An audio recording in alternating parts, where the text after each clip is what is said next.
L'ex-préfet d'Abidjan Vincent Toby a occupé la fonction de directeur de cabinet d'Ahmed Bakayoko quand celui-ci était encore ministre d'État, ministre de l'Intérieur.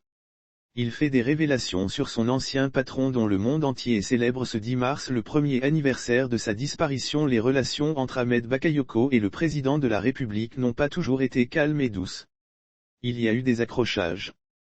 Quand j'ai intégré le cabinet d'Ahmed Bakayoko, j'ai fait la remarque qu'il n'était presque jamais en retard à un conseil des ministres et jamais en retard à une réunion avec le président de la République. Un incident avec le président de la République est à l'origine de cette ponctualité forcée. Les motifs de cette ponctualité aux rencontres avec le président Ouattara un jour de 2007, il y avait une réunion du RDR, Rassemblement des Républicains, à la rue Le Pic. Suite aux différents accords de paix consécutivement à la crise militaro-politique de 2002, un gouvernement consensuel avait été mis en place. Ahmed Bakayoko avait été nommé ministre des Nouvelles Technologies de l'Information et de la Communication, NTIC, en 2003. Les partis politiques préparaient les élections. Il était l'un des représentants du RDR dans ce gouvernement qui regroupait toutes les principales forces politiques et militaires. Alassane Ouattara était l'un des leaders de l'opposition, président du RDR, à l'époque en alliance depuis 2005 avec le PDCI, Parti démocratique de Côte d'Ivoire, du président Henri Konan Bédié.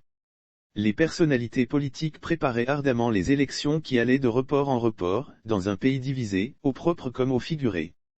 Lire aussi politique, pour la première fois, Henriette Bédié adresse un important message à Ouattara et son gouvernement. Alassane Ouattara revenu en Côte d'Ivoire après une période d'exil multipliait les réunions et activités de son parti en vue des élections.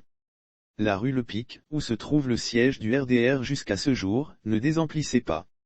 Le président du parti y allait fréquemment. Cependant, le président avait remarqué que certains de ses cadres étaient toujours en retard aux réunions qu'il convoquait. Il en avait fait la remarque quelquefois en passant.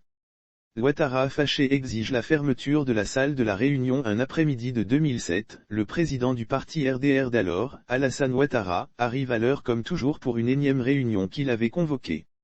Il constate encore que certains hauts cadres du parti ne sont pas présents. Il s'installe dans la salle de réunion et exige que la porte de la salle de réunion soit fermée à clé et que personne n'y entre jusqu'à la fin de la réunion. Ahmed Bakayoko arrive quelques minutes plus tard. Il essaie de toucher le poignet de la porte. Les gardes d'ordinaire si sympathiques avec lui le lui interdisent. Ahmed Bakayoko est embarrassé. Il ne comprend pas, pourquoi, demande-t-il, comme lui il doit toujours avoir une explication à tout. C'est une instruction du président, lui répondent les gardes. Ah bon? C'est le président qui a dit ça. Donc je fais quoi? Bien sûr, personne ne lui répond. Ahmed Bakayoko est embarrassé. Il ne comprend pas. C'est la première fois que le président le traite ainsi. Mais il sait bien que mal lui en coûtera s'il outrepasse l'ordre du président du parti. Il rodéeux, prend son téléphone, essaie d'appeler mais se ravise. Lire aussi Côte d'Ivoire, un redoutable coupeur de route tente de piéger des gendarmes dans un champ de cacahuayers et se fait tuer puis il demande à l'un des gardes du président de lui céder sa chaise.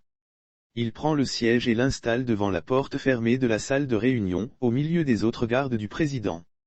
Un ministre de la République refoulé d'une réunion pour cause de retard, c'est intéressant comme situation. S'en suivent de longues heures de torture. La leçon de Ouattara est passée et en bas est devenu assidu et pointilleux. Les réunions politiques, c'est connu, sont toujours longues. Difficile de savoir à quelle heure elles se terminent puisque différents sujets s'y invitent. Ahmed Bakayoko est assis au milieu des gardes. Il ne peut partir nulle part, cela aggraverait son cas. Costaud, comme il est, on le prendrait pour l'un d'eux, à la différence de la qualité du costume.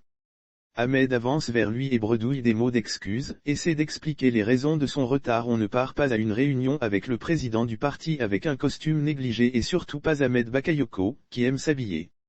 Au bout de plusieurs heures de supplice, la porte de la salle de réunion s'ouvre. Le président est le premier à sortir. Ahmed avance vers lui et bredouille des mots d'excuse, essaie d'expliquer les raisons de son retard. Mais le président regarde ailleurs, parle à quelques cadres du parti, puis quitte la rue Le Pic.